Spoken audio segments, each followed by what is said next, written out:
ओम नमः शिवाय। नमस्कार दोस्तों, स्वागत है आप सभी का आपके अपने यूट्यूब चैनल खुशहाल ज़िंदगी में। दोस्तों, हमारे हिंदू धर्म में प्रदोष व्रत का विशेष महत्व है। बता दें कि वैशाख मास का अंतिम प्रदोष व्रत शुक्ल पक्ष की त्रयोदशी तिथि के दिन रखा जाएगा। बुधवार के दिन पड़ने के कारण इस व्रत को बुध प्रदोष के नाम से जाना जाएगा। धार्मिक मान्यताओं के अनुसार प्रदोष व्रत के दिन भगवान शिव और माता पार्वती की उपासना करने से साधक की सभी मनोकामनाएं पूर्ण होती हैं। जीवन में आ रही सभी प्रकार की परेशानियां दूर होती हैं, क्योंकि इस व्रत का नाम ही है प्रदोष, जो कि सभी प्रकार के दोषों का नाश करने वाला है।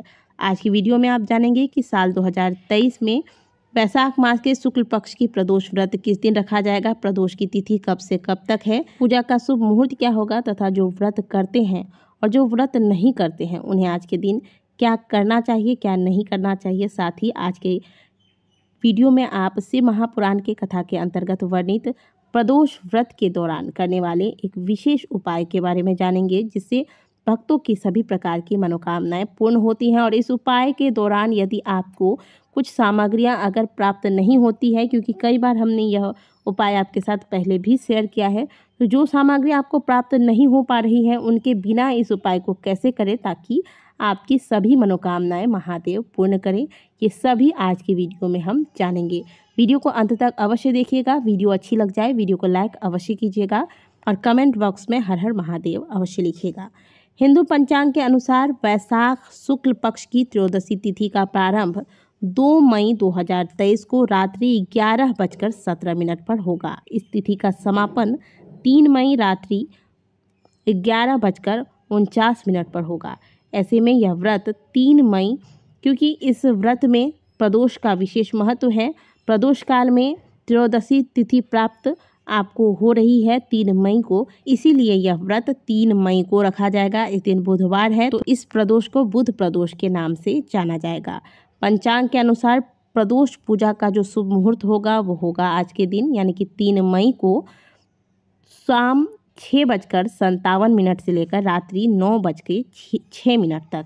इस बीच जो भी पूजा पाठ व्रत उपाय इत्यादि आपको करना है वो कर लें। इस बार प्रदोष व्रत में एक सर्वार्थ सिद्ध योग और दूसरा रवि योग एक साथ बन रहा है, जो कि बहुत ही शुभ योग है।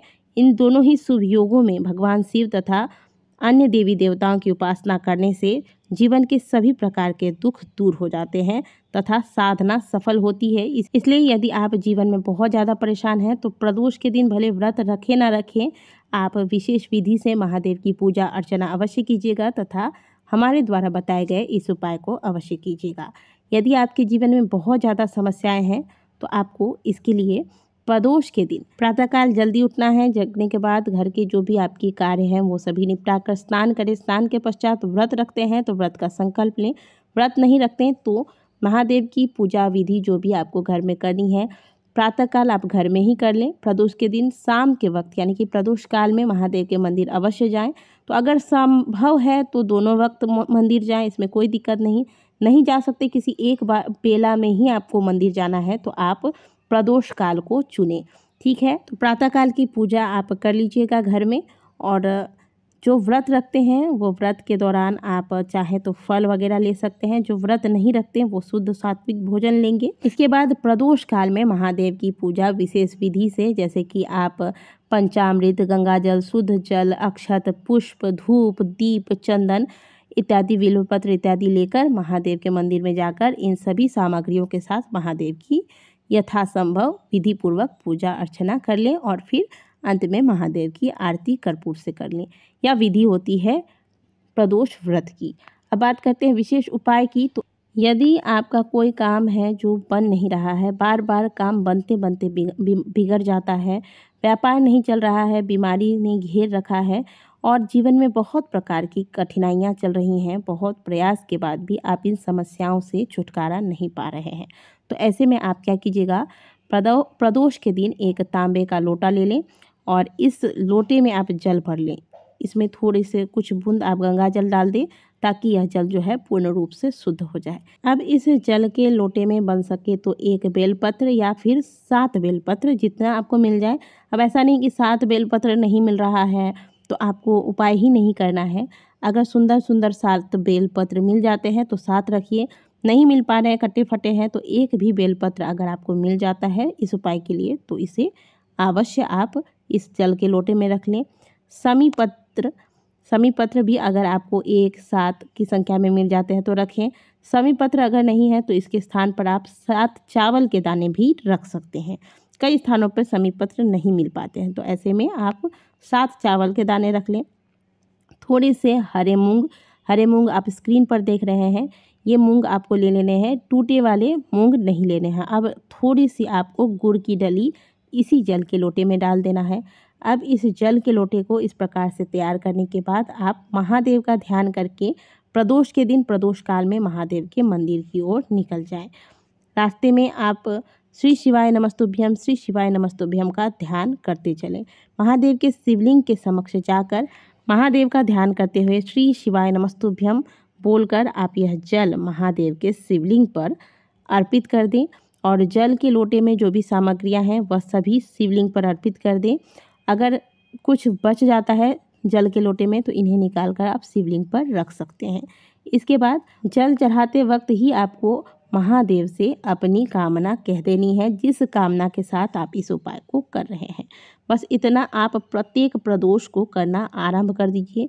अब देखिए प्रदोष के वक्त अगर आप हो सके तो थोड़ा धूप दीप इत्यादि की व्यवस्था करके ले जाते हैं तो बहुत अच्छा है, क्योंकि प्रदोष काल में धूप दीप अगर महादेव के मंदिर में किया जाए तो इससे अच्छा कुछ हो नहीं सकता। तो वैसे ये उपाय के अंतर्गत नहीं बताया गया है, लेकिन आप इन व्यवस्थाओं के साथ मंदिर अवश्य जाइएगा। थोड़ा सा धूप दीप दिखा दीजिएगा महादेव को और वहीं थोड़ी देर महादेव के शिवलिंग के समक्ष बैठकर ओम नमः शिवाय या फिर श्री शिवाय नमस्तुभ्यम का ध्यान कीजिए। फिर महादेव से अपनी मनोकामना एक बार बोलकर प्रणाम करके वापस घर को आ जाइए।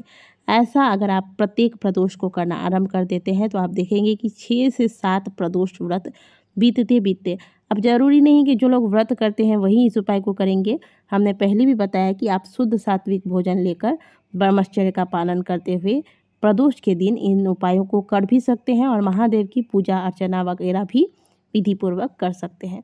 तो इस प्रकार से इस उपाय को करने मात्र से जीवन की सभी प्रकार की बाधाएं समाप्त होती है। कई दिनों से कमेंट आ रहे थे, पिछली कई वीडियोस में हमने ये उपाय शेयर किए हैं प्रदोष के दिन, तो कई वीडियोस में इस प्रकार के कमेंट आ रहे थे कि बिना समी के पत्ते के इस उपाय को किया जा सकता है या नहीं।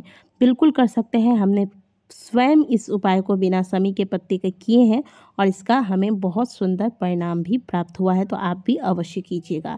और कथा के अंतर्गत भी इसका वर्णन किया गया है कि समी पत्ते अगर प्राप्त नहीं हो रहे हैं तो इसके स्थान पर आप चावल के दाने ले सकते हैं जो कि टूटे हुए ना हो। तो आशा करते हैं कि दी गई जानकारी आपको अच्छी लगी हो। वीडियो अच्छी लगी हो तो वीडियो को फटाफट से लाइक कर दीजिएगा। कमेंट बॉक्स में हर हर महादेव अवश्य लिखिएगा। मिलते हैं आपसे अगली वीडियो में, तब तक के लिए ओम नमः शिवाय, हर हर महादेव।